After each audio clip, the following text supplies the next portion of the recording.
Wala po sa mga mamimili, talamak daw ngayon ang bentahan ng mga pekeng iPhone. Mabibili ito sa halagang mahigit 2,000 piso lang at halos hindi mo raw mapapansin ang pagkakaiba sa orihinal na produkto. Pero paalala ng DTI o ng Department of Trade and Industry, hindi garantisado ang kalidad ng mga ito. May report si Bernadette Reyes. Pwede yung ganyan SIM card o ginugupit pa? Ginugupit na tayo. Sa biglang tingin, sino mag-aakalang peke ang iPhone na ito? Sa halagang 2,500 pesos, maaari na itong mapa sa iyo. Sa unang tingin, halos walang kaibahan yung original na iPhone sa iPhone na mabibili mo dito sa bangketa. Yun nga lang kapag ka in-on mo na yung telepono, makikita mo na merong kaibahan yung kanilang interface. Pero yung mga applications na meron sa isang original na iPhone, nandito rin. Halimbawa, meron itong Facebook application. Ang sikat na Talking Tom application, pwede rin i-download sa pekeng iPhone. Imitation ako? Huwag niyo akong tangkilikin. Parehas na may tatak ng Apple sa likod. Pati mga control buttons, parehas. Yun nga lang, tila mas mabagal daw ang processor ng pekeng iPhone. Hindi basta. Lantaran na bentahan ng mga peking iPhone at iba pang Android phone dito sa Baclaran.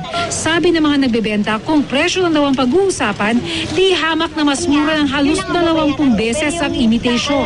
Mas gusto nila nito kasi disposable. Pag nawala, okay lang, 2,500. Kaya doon sa 48,000. Ang peke, yung wala na. Pagkabili mo, sira na kaagad. Sabi ng Department of Trade and Industry, maaaring mura nga, hindi naman maganda ang kalidad. If it is an imitation, you cannot expect probably the same quality, the same performance, di ba? Nang posible kang magreklamo later on. Kung bibili ka man, maayos yung resibo, merong pwesto. May resibo ang ini-issue.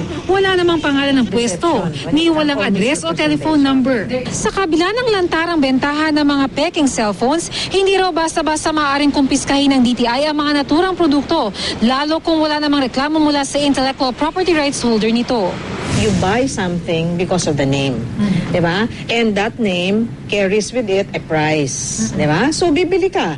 Mamaya, yun pala imitasyon. So, may panloloko yon. Pero, kung binili mo, pagkatapos sinabi man sa iyo, actually, imitasyon lang yan, ay with full knowledge, medyo mahirap. Mahirap ireklamo yon. At kung wala magrereklamo, walang mahuhuli. Kung merong mga proliferation na ganito, nasa palagay nila ay makakasama or makakasira sa kanila, they can file a complaint with the Intellectual Property Office. Paano man kamura kumpara sa original na iPhone na pumapalo sa 45,000 ang kada unit, mas kampante na raw ang ibang mamimili sa orig. Sa mall, masigurado po ako. Parang makakamahal ka din po kasi madaling masira. Bernadette Reyes, GMA News.